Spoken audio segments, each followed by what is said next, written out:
রামানন্দ মরম জানা রামানন্দ মরম জানে কৃষ্ণ কেন গৌর হলো রামানন্দ মরম জানে কৃষ্ণ কেন গৌর হলো রামানন্দ মরম জানে।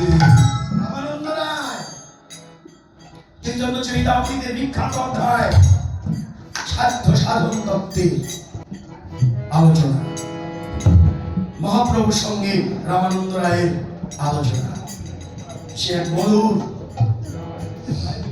গোদাবরী তটে মহাপ্রভুর সঙ্গে রামানন্দ রায়ের আলোচনা। রামানন্দ রায় বলছেন আর মহাপ্রভু শুনছেন। এই জন্য নিজের কথা নিজে বললে যে তো মধুর, ভক্ত মুখে মধুরাতে মধুর। রামানন্দ বলছে তো, আর মহাপ্রভু ভাবে কত কত। নিজের কথাগুলোই একেবারে অন্যের মুখের থেকে শুনে গদগদ। দাদু নাতিকে বা নাতিনকে কঠিন কঠিন ছড়া মুখস্থ করিয়ে দিয়েছে, কবিতা। কষ্ট হয়েছে নাতি নাতনিকে এই কঠিন কঠিন কবিতাগুলো মুখস্থ করতে। দাদু বা ঠাকুমা দিদিমার অনেক পরিশ্রম হয়েছে। কিন্তু এই যে এইদিকে বাড়িতে যখন কোনো অতিথি এলো, দাদু ডাকছে নাতিনকে বা নাতিকে, এ দাদু এদিকে এসো, বলে দিল ওই সারাটা কবিতাটা বলে গেল। তখন ওই নাতিন বা নাতি যখন ঝড়ের মতো কবিতাটা বলতে আরম্ভ করলো না, দাদুর যে কি আনন্দ, কি যে মধুর আনন্দ। শিখানোগুলি তো নিজে শিখিয়েছে, সেই শিখানোগুলি যখন এই নাতির মুখ থেকে ঝড়ের মতো হচ্ছে, দাদুর যে আনন্দ আত্মহারা। ওই রকম ঠিক রামানন্দ রায়ের বদল থেকে যখনই এই প্রেমের চরম পরম কথাগুলো উদ্গীরণ হচ্ছে, মহাপ্রভু যেন স্থির থাকতে পারছে না, ভাবে গদগদ হয়ে ওই গোদাবরী তটে যেন ঢলে পড়ছে। যখনই ঢলে পড়েছে, এবার রামানন্দ রায় বলছে, তোমাকে তো চিনি চিনি মনে হয়, তোমাকে তো চিনি চিনি মনে হয়। মহাপ্রভু ভাবলে সর্বনাশ, রামানন্দ তো চিনে পেল, এত সহজে তো ধরা দেব না, ভগবান এত সহজে ধরা দেয় না। লুকিয়ে যেতে চাইলেন, রামানন্দ তুমি কি ভাবছো? তুমি যা ভাবছো আমি তা নই। আর তুমি তো বৈষ্ণব রামানন্দ, তাই সবার মধ্যে তুমি ব্রহ্ম দর্শন করাই তোমার স্বভাব। আসলে আমি তা নই। লুকাতে চাইলে, কিন্তু রামানন্দ রায় বললেন, লুকিও না, লুকিও না, আমি তোমাকে ঠিক চিনে ফেলেছি। পহিলে তোমায় দেখি সন্ন্যাসী স্বরূপ, এবে কেন তোমায় দেখি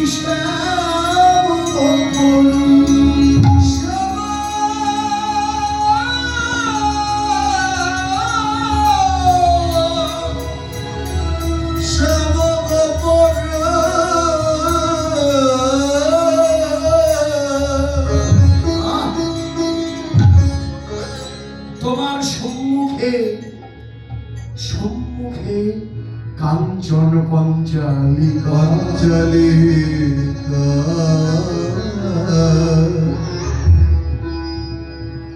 তারই মধ্যে তোমার শ্যাম অঙ্গ ঢাকা।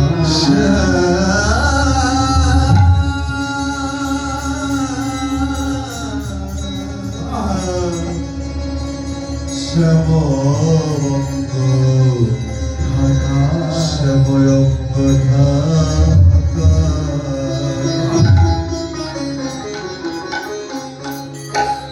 তোমাকে আমি ধরে ফেলেছি, ছিঁড়ে ফেলেছি।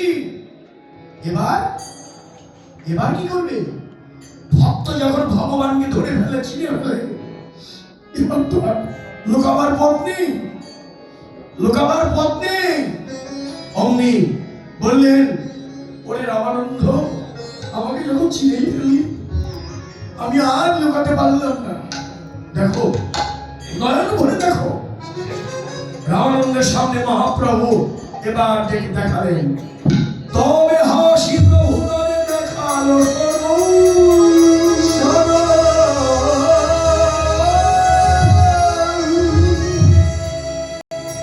রসরাজ মহাভাব তুই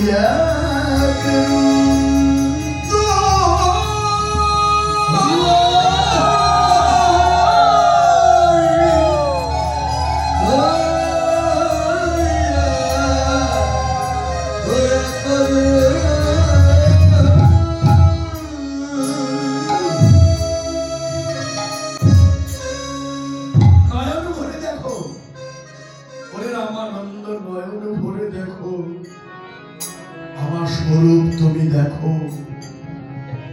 একদিকে আমার রসরাজ রূপ, রসরাজ কৃষ্ণ, অন্যদিকে আমার মহাভাব শ্রীমতী রাধারানী।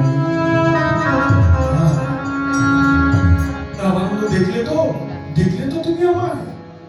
হ্যাঁ, শোনো শোনো, হে রামানন্দ, যা দেখলে আর কাউকে বলো না। তুমি এক বাতুল আর আমিও এক বাতুল। বাতুল মানে কি? পাগল। ওরে রামানন্দ, তুমিও প্রেমের পাগল, আমিও প্রেমেরই পাগল। যা দেখলে আর কাউকে বলো না এই কথা। কিন্তু রামানন্দ বললেন, না প্রভু না, তোমার এই কথাটি আজ আমি শুনবো না। আমি নদিয়া নগরীতে ঢেরা পিটিয়ে জানিয়ে নেবো, নদিয়া নগরীতে ঢেরা পিটিয়ে জানিয়ে নেবো। ওরে নদেবাসী, এসে দেখে যাও কে এসেছে নদিয়ায়। ওই গদার বিহার হরি এসেছে।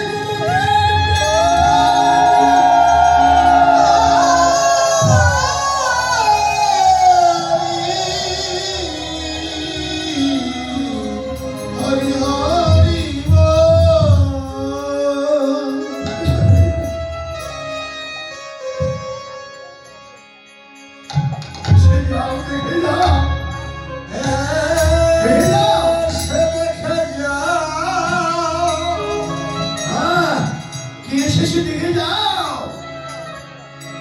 এসেছে